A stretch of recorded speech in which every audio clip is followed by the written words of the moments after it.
You brought up this idea of melatonin. What is it? Melatonin, not melatonin. Melanotan. Yes, Yeah, there it is. it's a peptide. Yeah. No, I've heard people bring it up before. I don't know too much about, but inform us of that. Well, I mean, I do consider myself a biohacker, so I wouldn't be much of a biohacker if I hadn't tried out the whole peptide situation. There's a lot, right? I mean, and it's crazy how this one is actually like a more normal name, but it's like BPC 157, CJ, all these other ones that are just the names of robots in Star Wars, basically. And they're like thousands of peptides now, but talk specifically about this one. Yeah, melanotan is really interesting. So it was initially researched in the 90s as a skin cancer prevention drug. And of course, what I talk about here is not medical advice, educational information only. If you think you have a medical condition, you must seek the guidance of a licensed physician. So here's the deal. Peptides are still under kind of like this research fringe type of space. However, there are a number of longevity clinics, primarily on, I would say, the East Coast of North America, that are integrating peptides into their practices. So I'm really interested in this stuff because here we have functional clinics that are using products like melanotan to develop more of a tan. It's called the Barbie peptide. It makes you more tanned because it stimulates more melanin in the skin. It's an appetite suppressant and it's a libido enhancer. It also has different properties to function as reducing oxidative stress in the body as well. So it does a couple of things. It works on 4 major pathways. And so that's melanotan. That's how it's melanotan is another more technical way of talking about it, but it's essentially a peptide. And the barrier of entry here is that it's injected. So a lot of people don't want to do injectables at home. It's very similar to what diabetics do to inject their own insulin.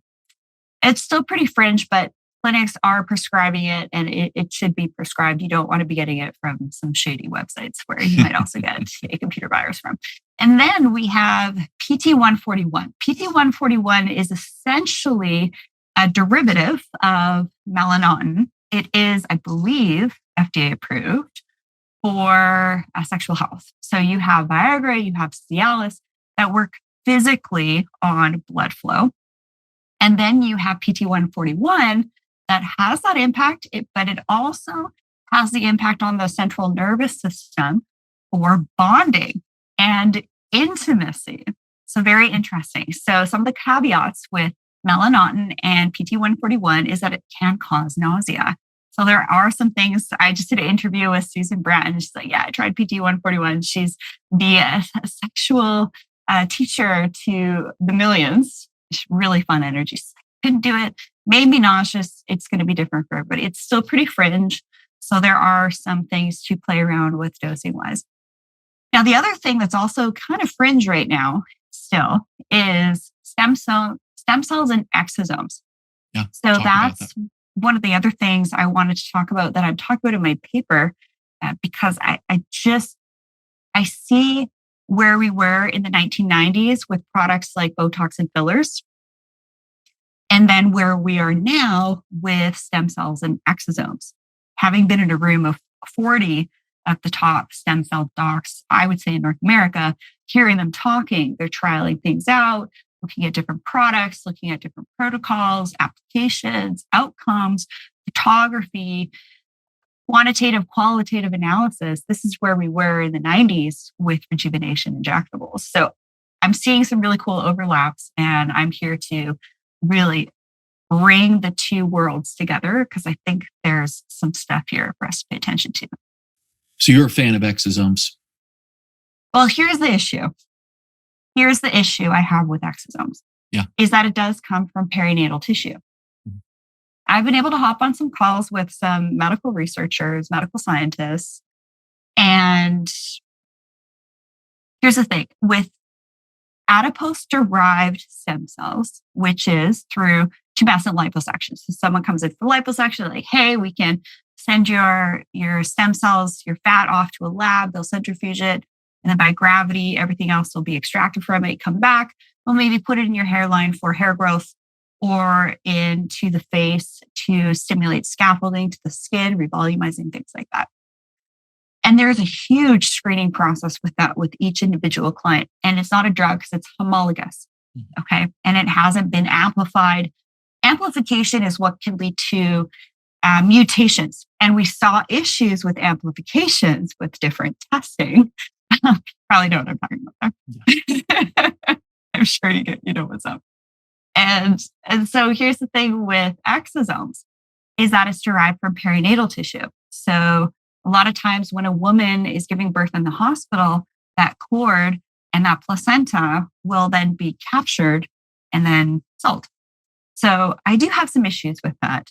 So right now I'm in the initial research stages of looking at things. The thing with the adipose-derived stem cells, which I like, is that there's huge screening. Okay. So if, say, anyone's taken an experimental medication, they're out.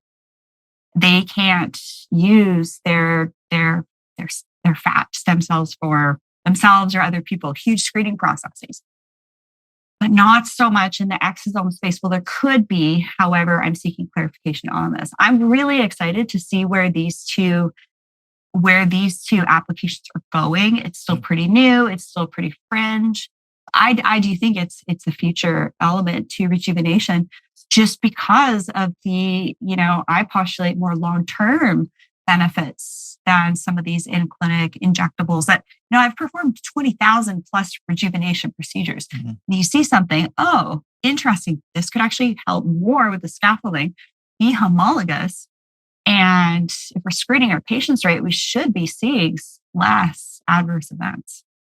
Yeah, I'm with you that I'm really excited to see where this goes. I really don't know what the future will be for things like exosomes, peptides, nanotechnologies and everything that we're starting to incorporate within medicine and within, I would say, even more integrative medicine and regenerative and anti-aging medicine.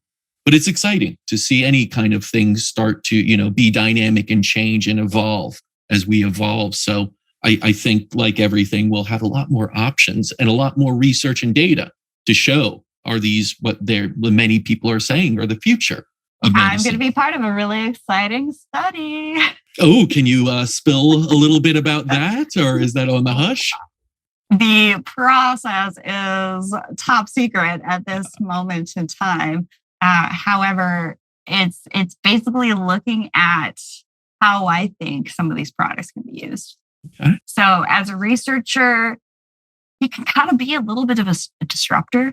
Mm-hmm. And I'm okay with that because it's always been well received by my colleagues. They're really excited for me to publish papers on these things in aesthetic nursing and aesthetic medicine.